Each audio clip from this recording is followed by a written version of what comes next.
శ్రీ గురుభ్యో నమ. నేను మీ ఉల్లగంటి హనుమశర్మను. మరి ఈ యొక్క జూన్ నెలలో ధనుస్సు రాశి వారికి మరి గోచార రీత్యా వారి యొక్క ఫలితాలు ఏ విధంగా ఉన్నాయో తెలుసుకుందామండి.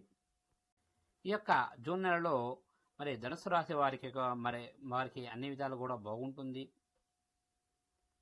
ముఖ్యంగా భార్యాభర్తల మధ్య సఖ్యత చాలా బాగుంటుందండి. బంధువులు, మిత్రులు సహాయ సహకారాలు చాలా బాగుంటాయి. మీరు అనుకున్న విధంగా కూడా ఈ నెలంతా కూడా చాలా బాగుంటుంది. మీరు పట్టిందల్లా బంగారంగానే ఉంటుంది. కొన్ని విషయాల్లో ఈ నెల ద్వితీయార్థంలో కొన్ని చిన్న చిన్న ఇబ్బందులు వచ్చే అవకాశాలు ఎక్కువగా ఉన్నాయి. విలువైన వస్తువులు పోగొట్టుకునే అవకాశాలు చాలా ఎక్కువగా కనిపిస్తున్నాయండి. ఇక ఈ నెలలో వీరికి మరి ఏవైనా కోర్టు వ్యవహారకంగా ఏవైనా తీర్పులు కూడా అనుకూలమైన తీర్పులు వచ్చే అవకాశాలు ఎక్కువగా ఉన్నాయి. సంఘంలో ఉన్న పెద్దవారి పరిచయాల వల్ల వీరు అనుకున్న పనులు కూడా చాలా తొందరగా పూర్తి చేసుకుంటారు. కొన్ని విషయాల్లో స్నేహితుల సలహాలు తీసుకోవడం వల్ల కూడా మీరు కొన్ని పనులు ఇంకొంచెం తొందరగా పూర్తి చేసుకుంటారు. అదేవిధంగా ఆ యొక్క పనుల్లో కూడా లాభాలు ఆర్జించే అవకాశాలు చాలా ఎక్కువగా ఉన్నాయి. నూతన వ్యక్తుల పరిచయాల వల్ల కూడా ఈ నెలంతా కూడా మీకు చాలా మంచి జరుగుతుంది. కొన్ని విషయాల్లో ఆచిచూచి నిర్ణయాలు తీసుకుంటే చాలా మంచిది. ఇక మరి ఈ నెలలో ఏవైనా మీరు గతంలో ఎవరికైనా సరే మరి ధనం ఇచ్చుంటే ఆ యొక్క ధనం కూడా తిరిగి వచ్చే అవకాశాలు చాలా ఎక్కువగా ఉన్నాయి.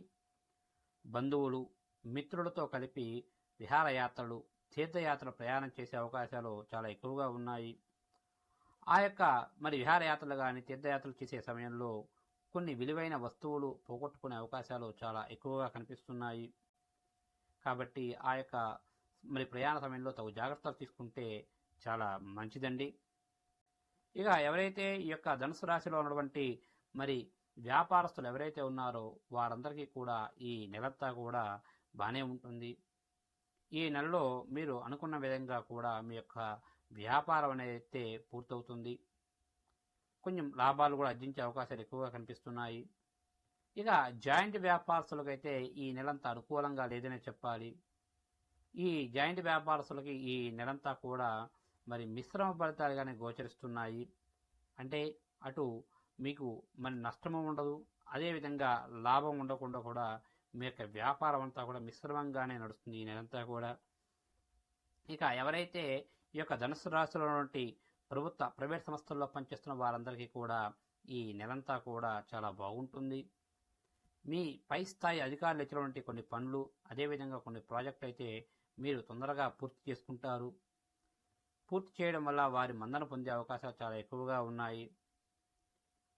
కొన్ని విషయాల్లో గతంలో ఏవైనా బోనస్లు కానీ, ఇంక్రిమెంట్స్ కానీ, లేదా ఏవైనా ట్రాన్స్ఫర్స్ విషయంలో మీ పై స్థాయి అధికారులతో చర్చించి ఉంటే మళ్ళీ ఒకసారి ఈ నెలలో చర్చిస్తే అటువంటి ఆ యొక్క బోనస్లు కానీ, ఇంక్రిమెంట్స్ కానీ, లేదా ఏదైనా సుదూర ప్రాంతాల్లో ట్రాన్స్ఫర్స్ అయ్యే అవకాశాలు అనేవి కూడా ఎక్కువగా కనిపిస్తున్నాయి ఈ నెల.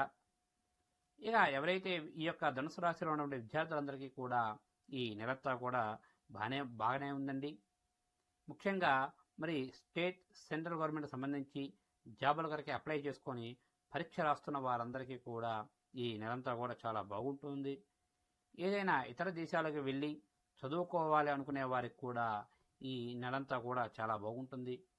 వారికి వీసాకు సంబంధించినటువంటి ఏవైనా ఉంటే చిన్న చిన్న ఇబ్బందులు అన్నీ కూడా తొలగి మీరు విదేశాలకు వెళ్ళి చదువుకునే అవకాశాలు ఎక్కువగా కనిపిస్తున్నాయండి ఈ నెల. ఇక ఎవరైతే ధనుసు రాశిలో ఉన్నటువంటి ఆ యొక్క చలనచిత్ర రంగస్థలంలో పనిచేస్తున్నటువంటి వారందరికీ కూడా ఈ నెలంతా కూడా చాలా అనుకూలంగా ఉంటుంది.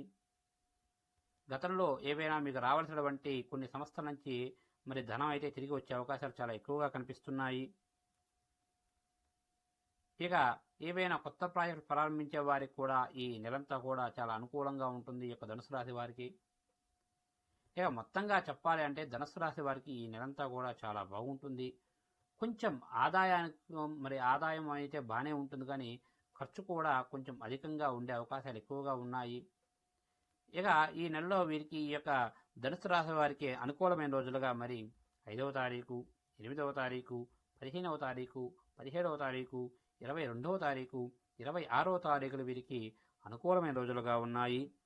ఇక వీరికి ఈ నెలలో ప్రతికూలమైన రోజులుగా మరి 3వ తారీఖు, 10వ తారీఖు, 12వ తారీఖు, 20వ తారీఖు, 24వ తారీఖు మరియు 29వ తారీఖులు వీరికి ప్రతికూలమైన రోజులుగా ఉన్నాయి. కాబట్టి అనుకూలమైన రోజుల్లో మీరు ఏ కార్యం తలపెట్టినా ఎటువంటి ఇబ్బందులు లేకుండా పూర్తి చేస్తారండి. ఏవైనా ప్రతికూలమైన రోజుల్లో ఏవైనా కార్యం తలపెడితే కొన్ని ఇబ్బందులు వచ్చే అవకాశాలు ఎక్కువగా కనిపిస్తున్నాయి. కాబట్టి గురువు గారిని కానీ లేదా మీ ఇంటి పురోహితుని కానీ సంప్రదించి దానికి సంబంధించినటువంటి తగు పూజలు చేసుకుంటే మీకు అంతా మంచి జరుగుతుంది. శుభస్య శీఘ్రం.